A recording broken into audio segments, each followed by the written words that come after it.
So you got your bell peppers planted, now what?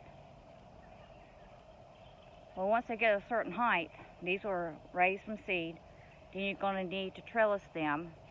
So I use these little 4-foot T-posts here and drive them into the ground individually for each plant. The next thing to do is I'm going to tie them up, and as they grow, I'm going to continue tying them so when the wind blows and they get heavy with fruit, they're not going to fall down and break. My next thing I'm going to be doing is taking these leaves off. This has got a lot of leaves down there, and yes, it can produce some bell peppers, and there is some little bell peppers right there, but this is close to the soil. So to help me with the disease, I'm going to take these off.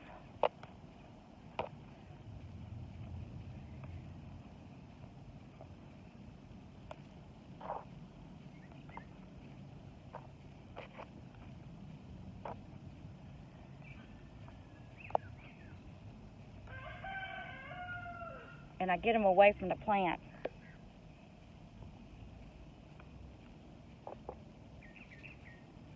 Because soil will produce diseases onto your plants.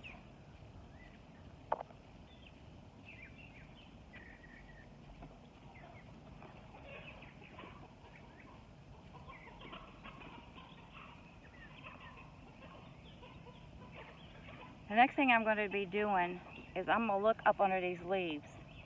I did a walkthrough into the garden early into the morning because that's when you're going to notice your pests. As I walked through each row, I did find one immature stink bug, a mature stink bug, and a bug that was eating the plant and also put some eggs out. So that while I was tying these up, I didn't notice any eggs until I looked up under the leaves. And then I started noticing some eggs. What kind of eggs, I don't know. They were really small, and I smashed them. But as I continued looking up under each leaf, and this one's got a lot of leaves on it, this plant's got a lot of leaves onto it, I noticed these eggs. So this one right here I'll go back to and look up under each leaf because it has a lot of leaves on it. Down there is where I found the eggs. In fact, there's one right there. And I smashed it. So you want to go up under each leaf and look very carefully because the eggs are really small. The next thing I do is get these leaves away from the plant and I step on them.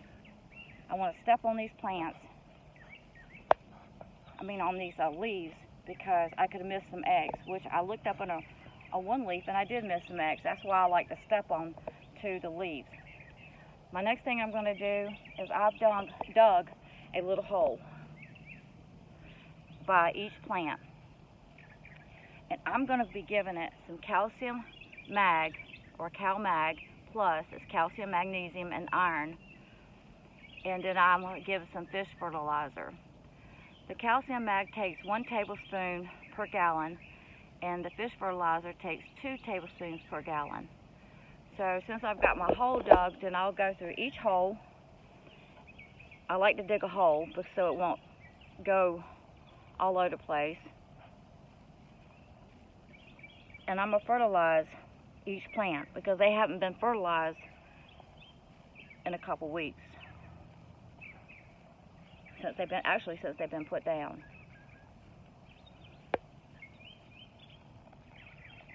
Those roots will reach for this fertilizer in this soil here, and that's what you want. The ground is moist, so I really don't have to worry about it running all over the place, but I'll just still like to dig a little hole. Then I'm going to cover that back up. Now, this is a type of string I use. I got it off of Amazon, and this is what I use into the garden. It was a big roll, and I like to put it into a bucket because it helps me to be able to pull it and tie these plants up by myself. Because you're trying to hold a big roll of string and tie them up, it can get tangled up, and it's kind of difficult. Now, I know most people don't like to spraying insecticide or anything onto their plants. I don't either. But since I've seen these little eggs, haven't seen any pests, but seen the eggs, I know I'm going to have a problem here. It only takes one egg to produce a problem. And probably I probably have missed some eggs. And because of that, I'm going to be spraying it with garden spray. It's going to be a preventative measurement. As you can see, there's no fruit on there. They've got some blooms, a little small eggplant, but I like to spray on top of it really good.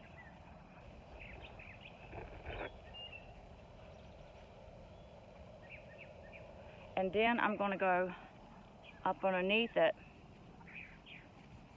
and try to get up under that foliage, because that's where I found the eggs. Now I'll go on both sides of these plants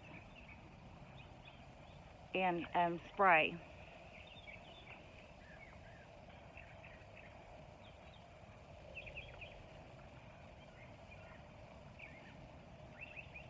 But the focus is do a preventive measurement here. There's an egg right there. And I don't know what kind it is, but I do know it's an egg. So I smash them,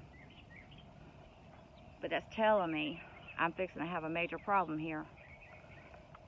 So why have a problem when you can do a preventative measurement?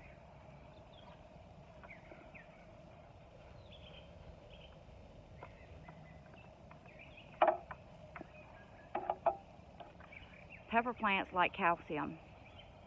It helps with blossom end rot, which I've never had. There's another egg.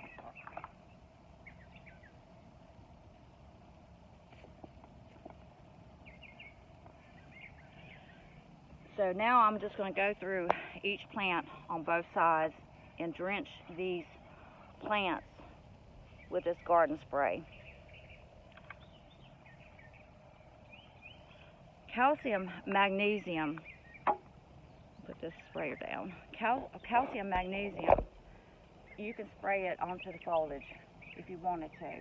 You just mix it up and then spray it onto the foliage, and it'll get to the plant. And you can also do the fish fertilizer. I like doing things like this, spraying, especially when you're going to spray a garden insecticide, especially when you neem oil, something like that. It'll burn your plants. So you don't want to do it when the sun is out. You want to do it early in the morning and late in the afternoon. So this will be dry by the time that sun reaches over those trees good. And so it'll be dry and I won't have to worry about it. But that's what you got to do. You got to stake your plants up and tie them up so the wind won't break the plant as it produces its fruit. This is a variety of bell peppers, and so they're going to grow different sizes.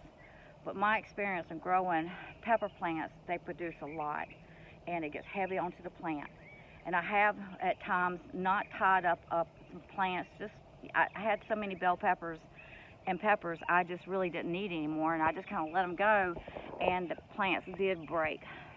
But these plants right here, I need to get a surplus of peppers for my salsa and different things, spaghetti sauce and things that's going to be coming out this year.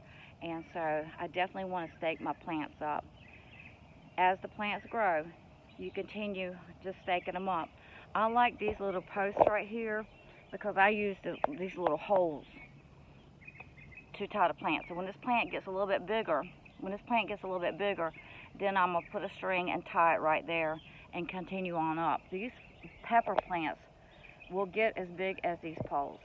Thanks guys for watching, and I'll see you on to the next video.